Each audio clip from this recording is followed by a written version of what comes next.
Jagmeet Singh, thank you for joining us today. Thank you so much. So a lot to discuss, but really I want to first and foremost get your reaction to the ruling that's come out from the Canadian Human Rights Tribunal, striking down the $20 billion child welfare deal for First Nations children in on-reserve care. What's your reaction to that, and how do you think the Trudeau government needs to respond?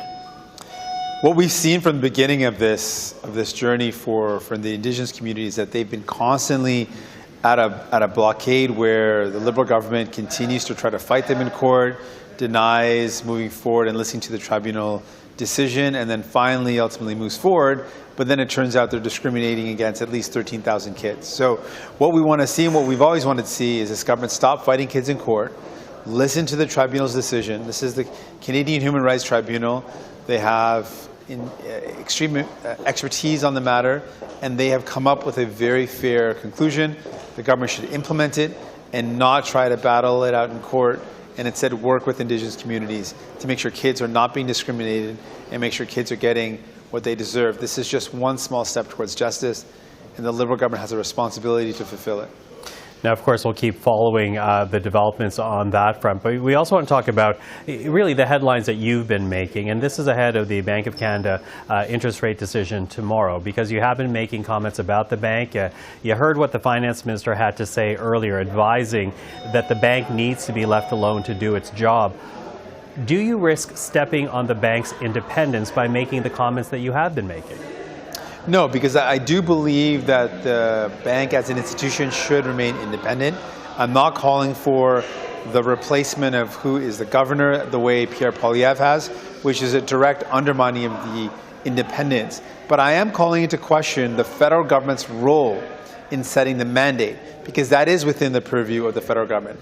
The Liberal government sets the mandate for the Bank of Canada to implement. The problem is that mandate is too narrowly focused on just inflation, and they've included a consideration for maximum sustainable employment, but that needs to be made a more centerpiece of the mandate, because if decisions made by the Bank of Canada end up resulting in a recession where hundreds of thousands of Canadians lose their jobs, that is not acceptable in any way. And that's your concern. With each interest rate hike that we have seen, you are fearful that more Canadians will have more pain in their lives.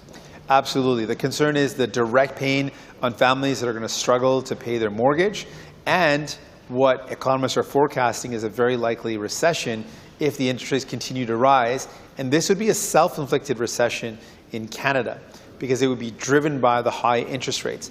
That is a problem if the mandate was supposed to also include maximum sustainable employment.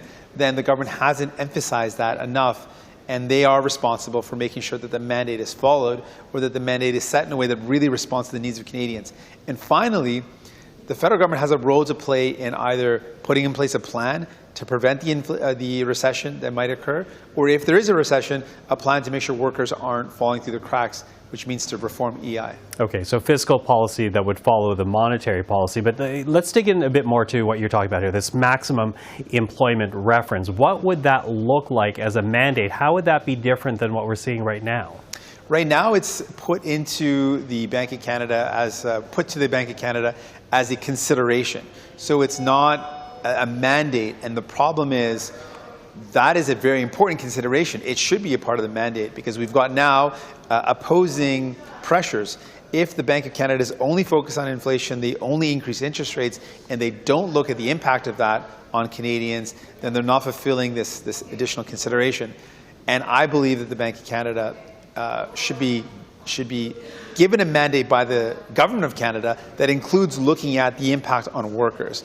We cannot have a scenario where the focus on inflation alone creates a recession where Canadians are ultimately worse off. That's not a tenable situation. Mm-hmm. It's also important to point out many of the other causes of inflation are not addressed by simply increasing the interest rates. Gas prices, which is a big driver of costs, is not going to be impacted by Canada changing interest rates. The cost of food won't be impacted by the Bank of Canada increasing interest rates. Those are two things that make up the inflation that we're going through. And so that's why we're calling on the government to do more. We started with the food initiative where we're calling for an inquiry into food prices. We've called for the Competition Bureau to get involved, and that's happening, which is good, and we force the other parties to support our plan, but more needs to be done. Mr. Singh, thank you very much for the time today. Really appreciate you speaking with us. Thank you so much.